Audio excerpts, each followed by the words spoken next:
আজ হচ্ছে মঙ্গলবার। তো সকাল বাজে এখন 9টা, আর আমি সকালে ব্রাশ করে চলে এসেছি ছাদে। চলো, গতকাল রাতে প্রচুর বৃষ্টি হয়েছে। প্রায় 3:30 4টের থেকে শুরু হয়েছে, প্রায় 5টা 5:30 পর্যন্ত প্রচুর বৃষ্টি হয়েছে। ছাদে জলও জমে গেছে, আর আমি সকালে একটু ছাদে চলে এসেছি। আর এই যে দেখো, 10টা বেজে গেছে, কিন্তু এখনও সূর্য মামার দেখা নেই, কারণ গতকাল তো রাতে বৃষ্টি হয়েছিল, সেই জন্য। আর এই যে পাখিগুলো দেখো, সব বসে আছে গাছের ডালে, কি সুন্দর। ওরা খেতে আসে, এখন আর আসে না। তো যাই হোক, সকলকে জানাই গুড মর্নিং।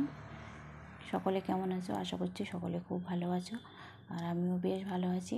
তো প্রায় সকালে আমি কাজকর্ম সেরে কমপ্লিট করে তারপর চলে এসেছি, ব্রেকফাস্ট করে নিয়েছি। নিয়ে আজ দুপুরে কী রান্না করব সেটাই তোমাদের সাথে শেয়ার করব। তা চলো, ভিডিওটা দেখতে থাকো। আজ দুপুরে কী রান্না করছি আমি। এই যে চলে এসেছি আমার কিচেনে, আর এখানে দেখো আমার ভাতটাও হয়ে গেছে। এই যে ভাতটা ফ্যান ঝাড়িয়ে রেখে দিয়েছি, গরম গরম ভাত। আর এখানে দেখো মানকচু বেটে রেখেছি, নারকেল সর্ষে পোস্ত দিয়ে, এটা সর্ষের তেল দিয়ে একটু ভালো করে গরম করে নেব। এটা খেতে খুবই টেস্টি লাগে। তো যাই হোক, আর এখানে দেখো বাজার থেকে মাছ এনেছিল, মাছটা কেটে ধুয়ে পরিষ্কার করে রেখেছি। আলু, সজনে ডাঁটা আর এই বড়ি দিয়ে মাছের হালকা পাতলা ঝোল করব। সব কিছু আমি রেডি করে রেখেছি, এবার রান্নাটা একটু বাদেই বসাবো। আর এদিকটাতে দেখো সজনের ফুল, এই যে একদম কি সুন্দর, দেখো টাটকা সুন্দর সজনের ফুল নিয়ে এসেছে। এই সজনে ফুলের পকোড়া বানাবো। এই সময় সজনের ফুল গাছে হয়েছে প্রচুর, আমের মুকুল হয়েছে যেমন, তেমন সজনের ফুল। আর এদিকটাতে দেখো বেসন, কাঁচা লঙ্কা, পেঁয়াজ একসাথে করে রেখেছি, একটা ব্যাটার বানিয়ে এই সজনে ফুলের পকোড়া বানাবো। খুবই সুন্দর এবং টেস্টি হয় খেতে। তো যাই হোক, এখানে আমি কাঁচা লঙ্কা, পেঁয়াজ, কড়াইশুঁটি সব রেখেছি মাছের ঝোলে দেবো বলে। আর এখানে দেখো বাঁধাকপি আর আলু কেটে রেখেছি ডুমো ডুমো করে। এটা এই মাছের মাথা দিয়ে চচ্চড়ি বানাবো।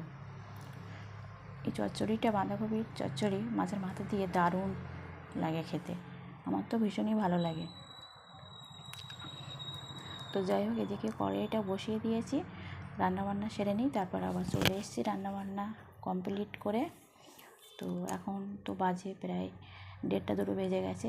আর এই যে দেখো আমার রেসিপিগুলো কমপ্লিট হয়ে গেছে। এই যে বাঁধাকপির তরকারি, সজনে ফুলের পকোড়া আর 1 টুকরো লেবু, আর এদিকে মাছের ঝোল এই যে বানিয়েছি দেখো। যাই হোক বন্ধুরা, সবাই কেমন আছো অবশ্যই কমেন্টে জানাবে। আর আজ ভিডিওটা আর বেশি বড় করলাম না, এবার 2 তো বেজে গেছে, এবার লাঞ্চ করব। তো যাই হোক, আজকের ভিডিওটা এই পর্যন্তই।